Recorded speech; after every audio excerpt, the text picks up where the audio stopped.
Good. Well, as we draw to a close at Power and Electricity World Africa 2018, we've arguably left one of the most interesting interviews to one of the last interviews of the afternoon.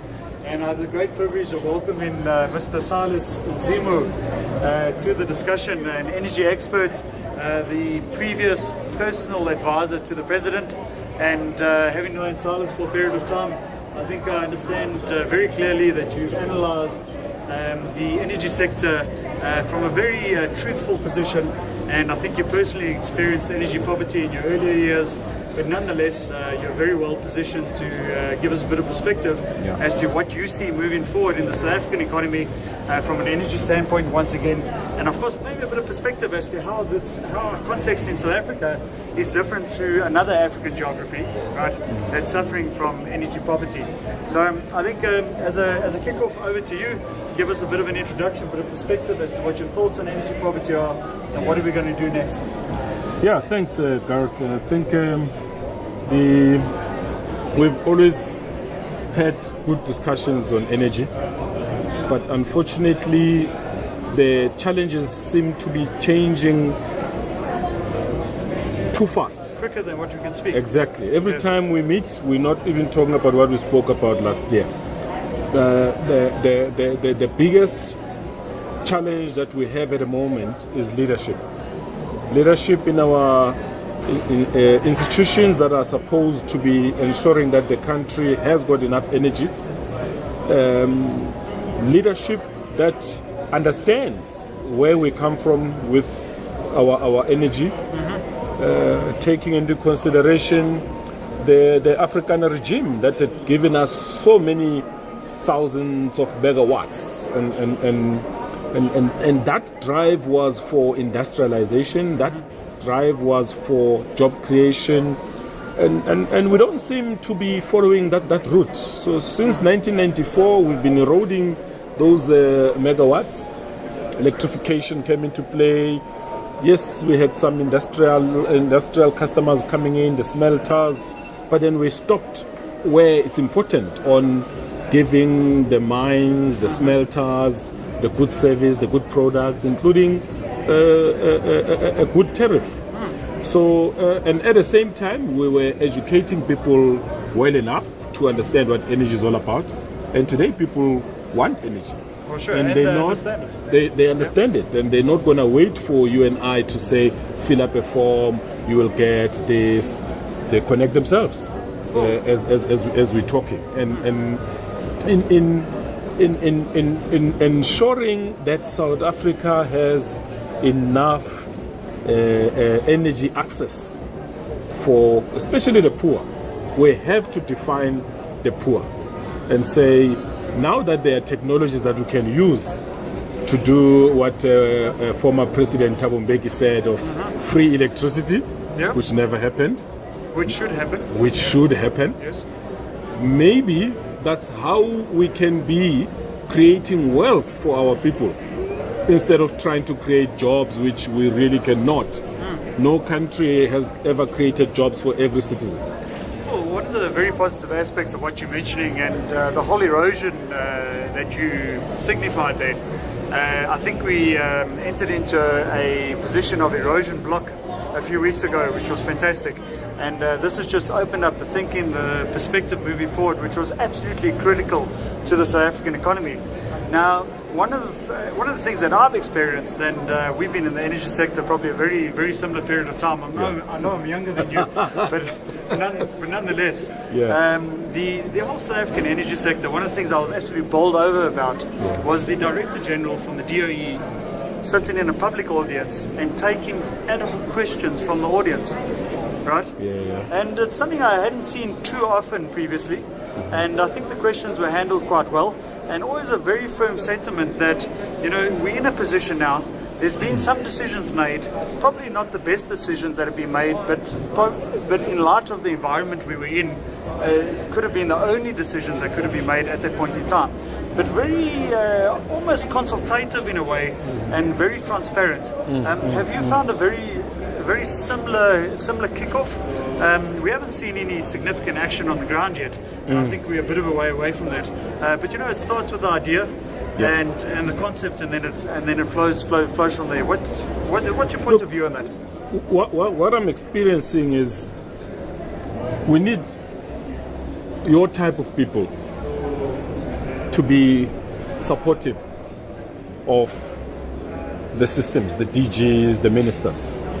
So when you do what I call a state capacity by knowledge, experience, qualification, really, we have a challenge as a country.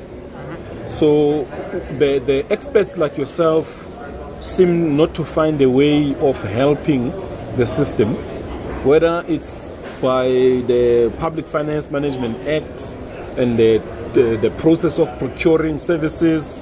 I'm not sure, but I'm finding more expertise lying outside the system, which actually should be inside the system to help the system. And the potential risk of those expertise lying outside is that the real market environment moves twice as fast as the regulatory environment, and that's potentially one of the risks we sit with today. And I guess it's on two levels. From a regulator standpoint, there's a lot of things happening on the ground that are not all that transparent, and before we know it, they're going to be so entrenched that there's going to be no point of return. And I'm not saying it's bad things that are happening, it's just we need to understand what the perspective is. Then the other side of this has to do with the municipalities, which I feel is a very dangerous position for the Department of Energy and the National Energy Regulator. Because if the right decisions, and not necessarily right in what actions are going to be laid out, but if the right decision is made at the appropriate meeting, right, it's going to be an interesting discussion, because as soon as the municipality takes on that constitutional right to supply affordable and consistent utilities to the members of that particular municipality, we've got a serious problem, because we're heading into a distributed energy environment, which I feel is the right solution, but we also do need a bit of control. And I guess it would be the City of Cape Town. I mean, we've got the City of Cape Town in court with the Department of Energy now. We've got Nelson Mandela Bay trotting along. And of course, we've got Ekurhuleni, which I think is getting very strategic in their approach and effectively what they're going to be rolling out. NUMSA and the IPP. That's what we just discussed on having empowered people on what energy is all about. They are now seeing it as something that they can't allow anybody to be the only person who say how should they get it. Because you and I are the consumer. Exactly. I always remind CEOs that just remember, you've got a family that is also your customer. Exactly. So when you take these decisions of high tariffs, of long outages, not enough planning, trying to approve an RFP that's not real. Why can't we sit together and plan? Exactly. And I always argued that government needs consultants. Yes, there's consultants who come into government and want to stay, but I mean, government must manage that. I mean, it's part of the HR process. Exactly. You must be able to say to a consultant, your time is up, go. But get knowledge, get support, the benchmarks of what's happening around the world, and then you can then learn and go and learn. I mean, the scenario of why do we have to start a river when there's already a flowing clean river? Why is South Africa so fond of doing pilots on things that are doing well outside there? I mean, we kind of understand what we need to do, right? It's frustrating because we can't make any more wrong decisions because we've made most of them already. Right? So I mean, the only decision left now is to make the right decision. But we discussed this in the morning, you and I. Soon, our utilities are not going to be the same, because as we're sitting here, as you look at all the people who are displaying their products here, people are going off grid at an alarmingly fast rate. So individuals like yourself have started companies that are approaching shopping centers. They are partnering with the big industry to put them off grid. Okay, and these guys are the ones that are keeping the revenues of the utilities and municipalities going. So the model of how the tariffs and the municipalities are going to work is changing. Hence, the municipalities are frustrated. Okay. Now, when you then have a say that, look, the demand is reducing, I'm saying it's not the demand reducing. You've lost a customer. Yes. You can't say it's a demand. It's It's got not a little there. bit to do with the economy, but in essence, if it drops off on the 1st of May, it's pretty clear. It makes financial sense. So what Exactly. we need is our utilities to take those products, put them into their bucket of offerings, give them to these shopping centers on a long-term repayment which is cheap, but still contain. And make it work. Make it work. But another thing with the utilities and in particular the municipalities, you also reach a point from a cash position of no return, right? So you can either get further down into the bottomless pit, or you can actually make a decision where you just put your hands up and you say, we've kind of hit the end of the road now. Okay, we need to allow a bit more involvement. We need to allow a bit more transparency, South African participation, and by doing that, you're actually going to ironically strengthen the economy again.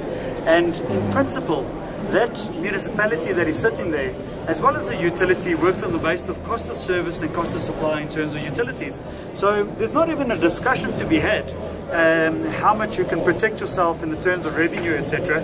If you're offering a service, you've got to provide it. And if you're working on the model of cost of service and cost of supply, that's very simple. You provide what you can. Whatever percentage you cannot supply, it's almost criminal to mislead the public that you're going to continue trying to do it when you've got a 20-year case study where it doesn't work. Of course it is. Your mom, my mom, would like to get these renewable new technologies from a reliable utility that they know of. Then it's an ESCOM and a municipality. Exactly. So if a Silas and Silas and company forms, I thought you almost said Silas and Gareth. Silas and Gareth start a company tomorrow. It's going to be difficult for us to say to people in Soweto, we're going to put solar panels on your roofs. This is how much you're going to pay us. Okay? But if it comes from the mayor, people will say, with a strategic partner. Exactly. The mayor will go, but the city is going nowhere. So this product would be linked to the rates and taxes, and it will be there for life. And it becomes a bit of an apolitical environment. Exactly. And so that's where the leadership question comes in. Do our leaders in the utilities, in the municipalities, understand that this change that is here to stay? I'm not sure. I think it's twofold. I think there is a lot of understanding, but I think there's also been a lot of undue political pressure in the past that prevented a lot of the development. But nonetheless, you do also get to the point where your time expires and the decision gets taken out of your hand, right? And someone else makes the decision for you. And if I had to take a wild guess, I think from a state utility standpoint, and listening to an interview that was given by quite a senior minister a few days ago, I think it's kind of on the cards, an unbundling process over the next 2, 3, 4, maybe 5 years, somewhere around there, and that's going to be offering a lot of transparency, not only locally but internationally as well. Unbundling, I guess, we have not ignored it as a country. We've been discussing unbundling for many years. For a long time. The challenge is, if you were to buy a distributor, let's say ESCOM Johannesburg, would you accept to take Alexandra and Soweto and Diepsloot as your customers? But this is where the whole digitization space comes in. The whole aspect around the information, the Internet of Things, blockchain. So you got to bring a completely new block to the table now. You've got to say we're going to be dealing with this in a new way, in a new manner, and we're going to put certain stop losses in. Innovation. That we don't get too far down the line. So as an entrepreneur, you're also an entrepreneur. Thinking about it, the simple answer to you would be yes off the bat. And the reason being is that I know for a fact that there are I can do it in a third of the time. I can do it at a fifth of the price. Right? And we can move this economy forward. It's as simple as that. And that's why the answer is yes. Now that's why then the challenge is, if you had to do that, you're going to need a lot of support on getting people to understand that the change from a municipality or ESCOM to a new company is bringing benefits. Okay, You cannot do it without involving local entrepreneurs. Of course. And in this case, women and the youth to be involved and let them own these solutions. In the community, by in the the community, by the community. Yes. Imagine every house in Alexandra having rooftops, solar, and selling into the grid. You're not creating jobs away from people. You're creating wealth in their houses. You know? And you can then count how many of those you've done and how much are they making per month without having them coming out of their houses into a taxi, into a train, to a factory. You know? And if you consider the whole professional services industry, that's a big part of it as well. By having power at home, consistent power, you can provide services into the African continent. Yeah. And ironically, well, not actually ironically, it's the blatant truth. Yeah. If you look at what Mudupi and Kusile has cost us, and will continue to cost us for a long, long time from now. The electrification in terms of renewable energy is possibly a far more sustainable option today in 2018 than what was ever projected 5 years ago. This is, if you look at the investment made by IPPs on the renewable side and the speed by which they are commissioning projects the size as what Eskom and municipalities are building, there's value in allowing that drive of independent power producers to be part of the whole energy mix. We can't do it alone. We remember when we hosted the Soccer World Cup 2010, we were about 40 odd million. Sure. We are 56 billion now. Yeah.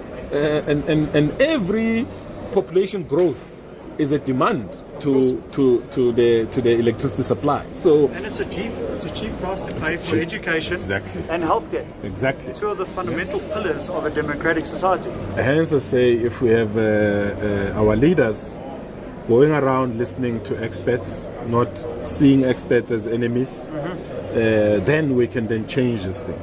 And we can create so much wealth that South Africa can actually be the energy hub for sub-Saharan. Very comfortably in terms of professional services as well. Not many sub-Saharan countries can raise capital that is needed for the power they need. But we can do it here. We're already connected to many of them. So why do we say we have excess power when we should actually build more and sell to our neighboring states? People follow electricity. Nobody has left Zimbabwe to stay in Pampurstad where there's no power. They all come to Joburg, Cape Town, Durban, Pretoria, Ekurhuleni, and because there's power, there's street lights. Gives you a heartbeat. Exactly. Gives you a future. So if we take it to where they come from, we will definitely reduce. We may not eliminate the influx, but we will reduce the number of people coming into our cities and stimulate local industry at the same time. Then you and I can visit those countries, knowing that there's what we know as a switch on the wall, a light, and a refrigerator, of course, with a cold beer. Sounds excellent. Well, that draws to the close of our interviews at Power and Electricity World Africa 2018. I've been thinking for the past few hours, having been through many interviews, how we're going to cap it off and how we're going to draw a synopsis. But quite frankly, I think this interview was the synopsis of the day, and a huge amount of positive sentiment from South Africa as well as our international counterparts that have visited Power and Electricity World Africa 2018. And it's going to be a very exciting transition into 2019. We've got political upheaval that will hopefully stabilize. We have a decentralized private sector market which is gaining great momentum. You add these two areas together, a bit more volatility, and I think we kind of got a traditional South African environment that we're all accustomed with. And nonetheless, it's going to be fantastic to see where we are in a decade from now. But nonetheless, from our side, Gareth Gregory and Mr. Silas Zimu, I thank you very much for your time. Thanks, my friend. And we look forward to chatting relatively shortly again. Always a pleasure. Thank you. It's always nice to be interviewed by a knowledgeable person.